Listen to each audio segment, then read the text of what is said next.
ನಮಸ್ಕಾರ ಸ್ನೇಹಿತರೆ. ಕರಾವಳಿ ಸಿನಿಮಾ ಬಿಡುಗಡೆ ಸನಿಹ ಬರ್ತಿದ್ದಂತೆ ವಿವಾದದಿಂದ ಸುದ್ದಿಯಾಗಿದೆ. ಸಿನಿಮಾದ ಟ್ರೇಲರ್ ಬಿಡುಗಡೆ ಕಾರ್ಯಕ್ರಮದಲ್ಲಿ ಪ್ರಜ್ವಲ್ ದೇವರಾಜ್ ಅಭಿಮಾನಿಗಳು ಬಂದು ಗಲಾಟೆ ಮಾಡಿದ್ದಾರೆ. ನಿರ್ದೇಶಕ ಹಾಗೂ ಗುರುದತ್ ಗಾಣಿಗ ನಡುವೆ ಇದ್ದ ಮನಸ್ತಾಪ ಬಹಿರಂಗವಾಗಿದ್ದು, ಪರಸ್ಪರರು ಆರೋಪ ಪ್ರತ್ಯಾರೋಪಗಳನ್ನು ಸಹ ಮಾಡಿಕೊಂಡಿದ್ದಾರೆ. ರಾಜ್ಬಿ ಶೆಟ್ಟಿ ಸೇರಿದಂತೆ ಹಲವು ಪ್ರತಿಭಾವಂತ ನಟ ನಟಿಯರು ನಟಿಸಿ ಗುರುದತ್ ಗಾಣಿಕ ನಿರ್ದೇಶನ ಮಾಡಿರುವ ಕರಾವಳಿ ಸಿನಿಮಾ ಕೆಲವೇ ದಿನಗಳಲ್ಲಿ ಬಿಡುಗಡೆ ಆಗಲಿದೆ. ಸಿನಿಮಾದ ಶೂಟಿಂಗ್ ಆರಂಭವಾದಾಗಿನಿಂದಲೂ ಈ ಸಿನಿಮಾ ಒಂದಲ್ಲ ಒಂದು ಕಾರಣಕ್ಕೆ ಗಮನ ಸೆಳೆಯುತ್ತಲೇ ಇತ್ತು. ಆದರೆ ಬಿಡುಗಡೆ ಸನಿಹ ಬರ್ತಿದ್ದಂತೆ ವಿವಾದದಿಂದ ಸುದ್ದಿಯಾಗಿದೆ. ಸಿನಿಮಾದ ಟ್ರೇಲರ್ ಬಿಡುಗಡೆ ಕಾರ್ಯಕ್ರಮದಲ್ಲಿ ಪ್ರಜ್ವಲ್ ದೇವರಾಜ್ ಅಭಿಮಾನಿಗಳು ಬಂದು ಗಲಾಟೆ ಮಾಡಿದ್ದಾರೆ.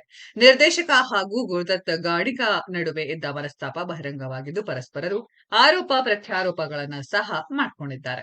ಸಿನಿಮಾದಲ್ಲಿ ನಟಿಸಿರುವ ರಾಜ್ಬಿ ಶೆಟ್ಟಿ ನಿನ್ನೆಯಷ್ಟೇ ವಿಡಿಯೋವೊಂದನ್ನು ಇನ್ಸ್ಟಾಗ್ರಾಂನಲ್ಲಿ ಹಂಚಿಕೊಂಡಿದ್ದು, ಆಗಿರುವ ವಿವಾದಕ್ಕೆ ಕ್ಷಮೆ ಕೋರಿದ್ದಾರೆ. ವಿಡಿಯೋನಲ್ಲಿ ಮಾತನಾಡಿರುವ ರಾಜ್ಬಿ ಶೆಟ್ಟಿ, ಕೆಜಿಎಫ್, ಕಾಂತಾರ ಅಂತಹ ಸಿನಿಮಾಗಳು ಯಶಸ್ವಿಯಾದಾಗ ನಮ್ಮ ಕನ್ನಡದ ಸಿನಿಮಾ ಎಂದು ಹೆಮ್ಮೆಯಿಂದ ಹೇಳ್ಕೊಳ್ತೇವೆ.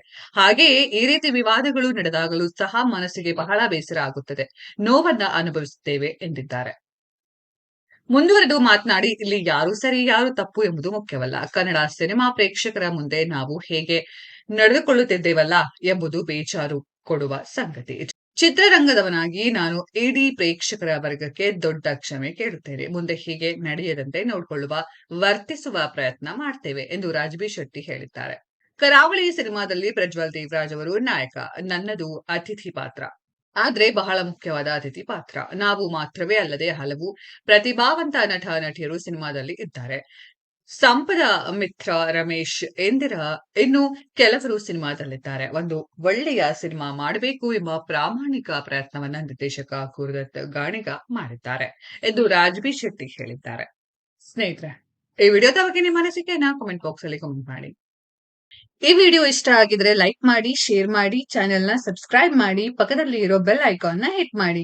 ಮುಂದಿನ ವಿಡಿಯೋದಲ್ಲಿ ಭೇಟಿಯಾಗೋಣ. ಧನ್ಯವಾದಗಳು.